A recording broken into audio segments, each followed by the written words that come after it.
Maswera sei vedare tinokuchingamidzai zvekare kune chimwe chirongwa pano paZim Facebook Secrets and Confessions.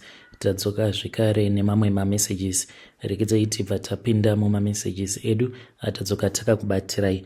Message yedu yekutanga yakamira sekudai so: hanzi makadi zvenyu mukoma, ndinokumbirawo kuti munge muchindiposterawo nyaya yangu makavikawo chitupa changu. Inini ndiri mudzimai uye zvekare ndine makore 48 years ekuberekwa. Nyaya iyi yandinoda kukuudzai inyaya yakaitika apo pandainge ndichiri ne23 years. Iniwo ndakaroorwa nemurume wangu pandainge ndiine 16 years. Zvino ndakazoti ndaroorwa ndokubva ndachizotanga kugara pamba pevabereki vake.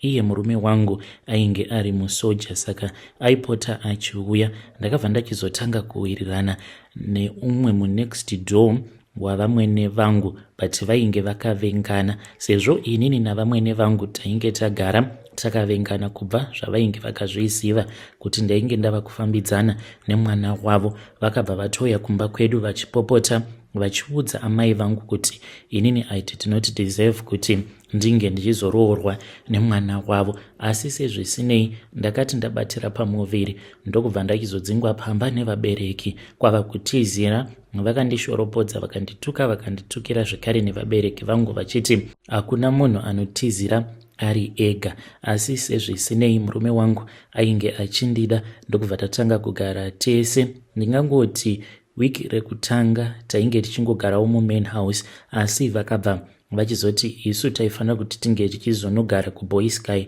uko kwatainge tava kugara. Ndipo pandakazotanga kuwirirana nemuvakidzani wavo, because dzimwe nguva vaindinyima kana zvokudya. Ndaibva ndaenda ndobva ndanokumbira muvakidzani wavo zvokudya. Mukuzonotaura ndopavakandiudza kuti vamwene vangu vainge vari munhu ainge aine hutsinye, ende zvechokwadi uyu muvakidzani wavo ainge atoriwo munhu aitoita zvekunamata. But vamwene vangu vainge vakanzwira mwana wemuvakidzani wavo godo mushure mekunge ava kutanga kuenda kuchikoro chekuti ange achizoita pilot, but through army he was still in training. Panguva yacho iyoyo pazvinonzi ndo pazvakaitika. Saka hanzi vamwene vangu vakabva vachizoenda kun'anga kwava kunogadzira mwana uyu ainge ari kutraining, ndokubva atotanga kutopenga. Zvechokwadi kunyangwe ipapo pandakatanga kugara pamba pevabereki vemurume wangu aitombopota achiuya, ende waiti kana wakamutarisa wainyatsokuona kuti munhu uyu hadzitomborina kana kutombokwana. Dzimwe nguva aingotanga kungodhiraivha ndege kudai mumhepo, asi vaingogara vakamusungirira nekuvhara magedhi kuti asazobuda panze. So vaiti kana vakamutarisa vaibva varidza tsamwa vobva vati ndivamwene vako. Dai kwanga kuri kunzi inini handiwirirani newe, zvimwe kuda ndingadai ndatokugadzira kuti nhumbu iyi isazombofa yakazvarwa. Saka ivo vanoti mushure mekunge vaona kuti vainge vakanganisirwa mwana wavo navamwene vangu, ndopavakabva vachizotanga kufamba, even though vainge vachienda kuPentecostal. Hanzi vakaenda kune rimwe sowe, vaenda kusowe kuya ndopavakaudzwa kuti vamwene vangu vainge vakaenda kun'anga. Vakabva vazopiwa munamato uyo wavakashandisa, asi munamato uyo hauna kana kumbobatsira. Ndopavakabva vazoenda straight kun'anga uko kwavakazonoitawo mhiko.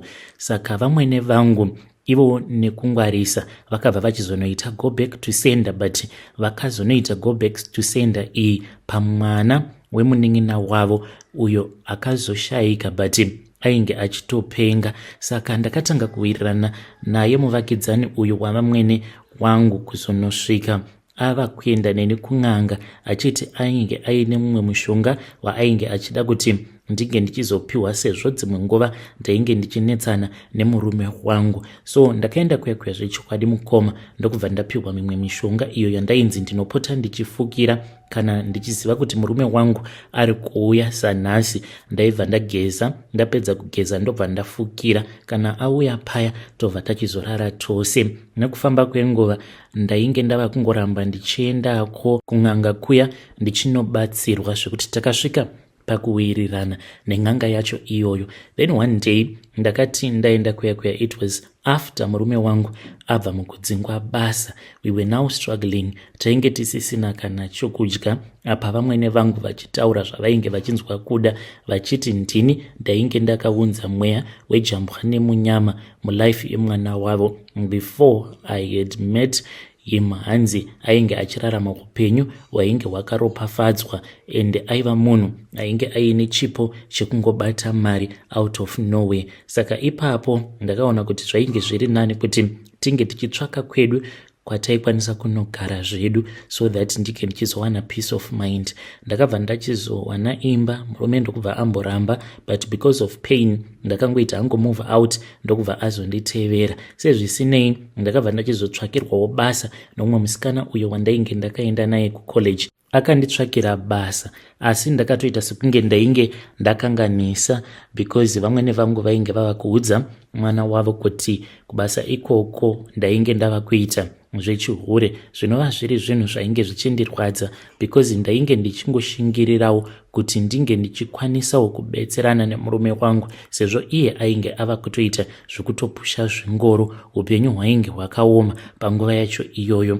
Komana chindakarwadziwa kwava kuenda kun'anga, because marriage yangu yainge yava kutoda kutoparara. Saka ndakati ndaenda kun'anga, ndopa ndakabva ndachizonzi nasekuru vaya kana ndainge ndichida vaikwanisa kundibatsira kuti ndinge ndichizoita mari. Makore acho iwawo kwainge kuine yavaiti okay grand challenge. Saka vakati kana uchida ndinokwanisa kuti unge uchihwina imba zvekare nemotikari, but ndikabva ndati no, izvozvo ndainge ndisingadi, but ndaida kuti ndinge ndichipiwa mishonga yekuti ndikwanisewo kuita mari, nekuti pakambani pandainge ndichishanda bosi vangu vaiwanzo kuti kana vachienda kunohodha vaiwanzo kuenda neni. Saka ndainge ndakataurirana nevamwe vakomana avo vaipota vachiwana dzimwe simbi dzataishandisa pakambani pacho ipapo. Ndakabva ndazovhura kabusiness kangu in secret. Chakakonzeresa kuti ndinge ndichivhura business rangu in secret murume wangu asingazvizivi,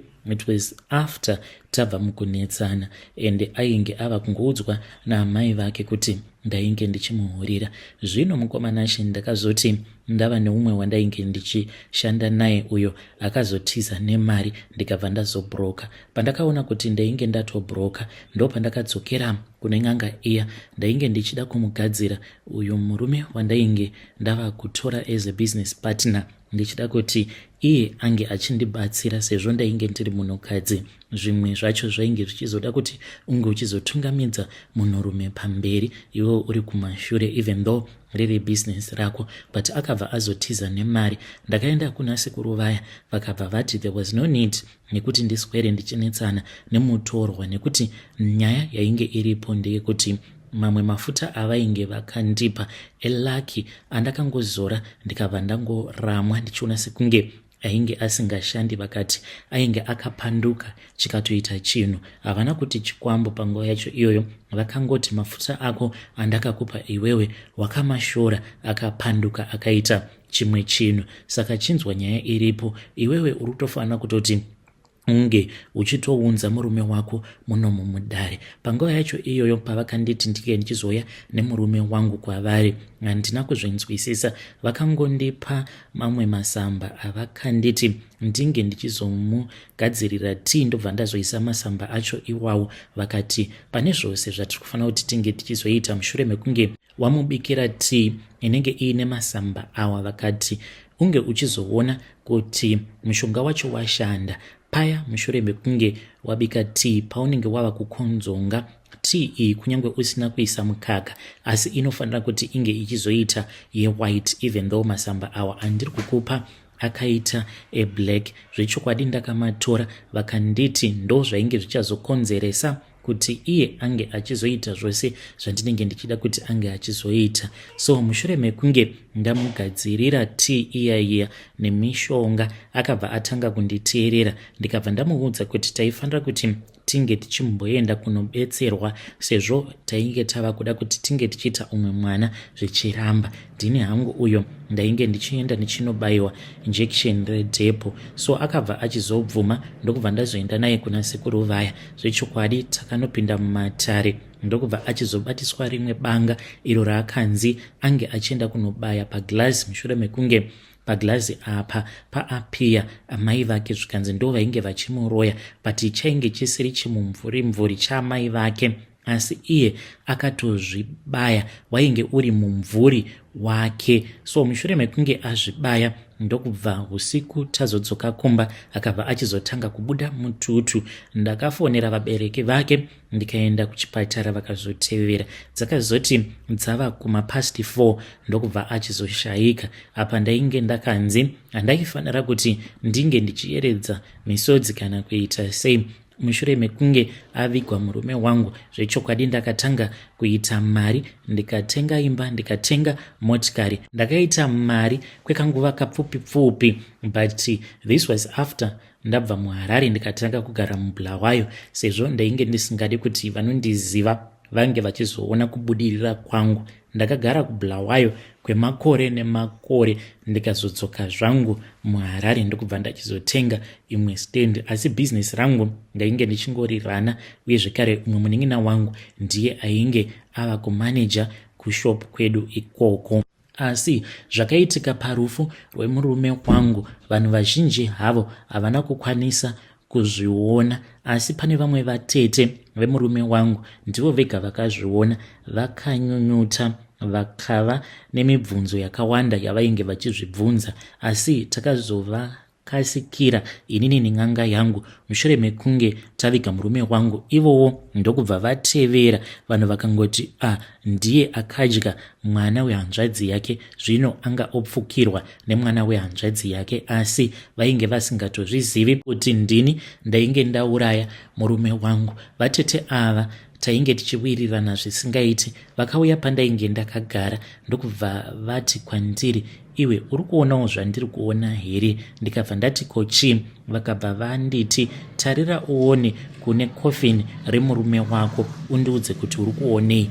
Pose apa mukoma ndainge ndichitozviziva kuti coffin remurume wangu rainge risina kana mumvuri, kubva zvarakabva kumochwari rainge risina mumvuri. The reason why rainge risina mumvuri, it was because mumvuri wake wainge wakasara kumba kwasekuru vaya, uye zvekare ndakazotoita zvekutoviga mumvuri wake mushure mekunge tamuviga iye murume wangu. Saka pavakandirakidza ndakabva ndavhunduka, vakabva vanditi usavhunduka zvako, nekuti zvimwe kuda muroyi wemurume wako akakuurayira murume, zvimwe kuda ari pano. Inyaya dzekuti kana tava padare remhuri rinenge riri redeep secret, tinge tichizoitaura nyaya iyi. Zvechokwadi mukomanashi, vatete ava havana munhu wavainge vatomboudza vachiti zvinhu zvakadai hazvingofumurwi pachaunga, nekuti tinenge tatongwadza muroyi. Ndo mistake yavakaita, vakangosvika pakunofa nesecret yavo. Mukomanashi tichibva kumakuva ndo pavakabayiwa nenyanga,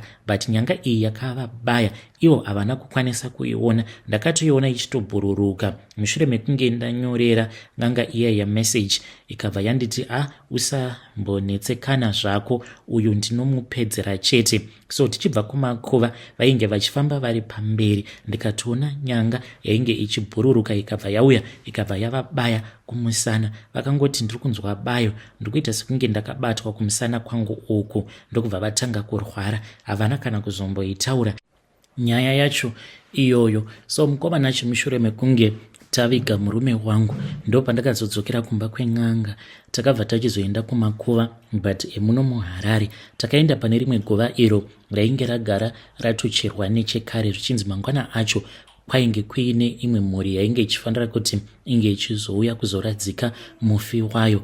Ndokubva ndachizonzi ndinge ndichipinda muguva muya, ndainge ndisina chandainge ndakapfeka, ndikanzi ndinge ndichiita sekunge ndiri kudana murume wangu. Ndikamudaidza kuti ange achiuya, ndikati munomu ndimo mava mumba medu, saka huya pano tinge tichimborara tose murume wangu. Zvechokwadi ndakaona mumvuri uchipinda muguva umo mandainge ndiri, ndokubva ndatonzwa kutoti painge paine murume ainge achirara neni. Ndapedza kuita saizvozvo ndo pandakabva ndachizopiwa mahandcuff andainge ndanzi ndinge ndichitenga nechimwe chidhori uye zvekare necheni, ndokubva ndachizosunga. Asi ndakabva ndachizochera, ndakachera kusvika chidhori chiya chava kukwana mugomba, ndokubva ndachizofushira ndikati, muno ndimo mava mumba mako, haufaniri kuti unge uchizobuda panze uchitsvakana nekunetsana neni, ucharara muno, uchagara muno. Kunze kwekuti ndakudana enini, ndo paunofanira kuti unge uchizobuda uchizondishandira. Wazvinzwa here? Uchazongobuda muno kana kuri kunzi musiki wako kana akudana chete. Ndokubva ndaichizofushira gomba riya ndikabva ndazobuda panze. Mukomana achi takadzokera kumba kweng'anga iya, ndokubva ndazonogezeswa nemukaka nemazai zvainge zvakazanganiswa neropa rembudzi yainge yaurawa zvekare nerimwe jongwe rainge raurawa rikabva rachizopiswa. So mukoma, izvi pandakazviita painge pari pakati pahwo usiku, ndikanzi ndichaita mari kusvika ndafa. Saka chazondiunzawo pano ndechekuti iniwo handichakwanisi kuti ndinge ndichienderera mberi neupenyu nekuda kwemamwe matambudziko awo andiri kusangana nawo mukurarama kwangu. Haisi nyore kugara uchirarwa nechipoko. Dzimwe nguva ndinokwanisa kungoti ndakagara kudai ndinotongoona mumvuri uyu unongokaruka wabudikira, ndobva ndatonzwa kutoti panenge paine munhu anenge achirara neni. Asi chipoko chemurume wangu dai kwainzi chinongorara neni pasina kurwadziwa mukati, ndaiti zvimwe kuda zviri nani. Asi nhau iripo ndeyekuti sikarudzi yake yakazara neminzwa. Pose paanenge achirara neni ndinonzwa kurwadziwa, uye zvekare ndinobva ndatotanga kutobleedha kwemazuva nemazuva. Saka ng'anga iyo yakandirombesa, iyo yakazosvikawo pakufa, ende yakatondifonera. Ipapo payakandifonera ndainge ndiri kuTanzania, saka ndainge ndiine mabhizinesis andainge ndafambira kokuTanzania. Handina kukwanisa kudzoka kuZimbabwe in time, asi akanditi dai wasiyana nezvose zvauri kuita umhanye uiye kuno, nekuti kuno ndo kune upenyu hwako. Saka ndakangofungidzira kuti zvimwe kuda sezvo vainge vagara vachingorwara nechirwere cheshuga, it was one of those episodes, vakaendeswa kuAvenues Clinic ndokubva vatoshayika vasina kukwanisa kundirayira. Asi vasati vafa vakanditi dzosa chibhegi changu, ndini ndinoziva kwandakachitora, ndini ndega ndinoziva kwandinofanira kuti ndinge ndichichidzosera. Zvino chibhegi ichi handichachioni kuti chiripi. Todawo kuti mhuri yeZimbabwe indibatsire. Kana kuine n'anga yamunoziva, ini zvekuchechi, aiwa chechi handitombowirirani nayo, because I think kuti Christianity ireligion yenhema. Kana mukaposta nyaya yangu ndiziviseiwo, ndichange ndichizoteverera ndiri mucomment section. Vedare ndo message iyo yandakatumidzirwa ichibva kuna vanzvadzi vedu avo. Ngatisamei kuti tinge tichitaura navo vanzvadzi vedu ava mucomment section. Strange things indeed they do happen in this world. Zvakangoma hazvo vedu we.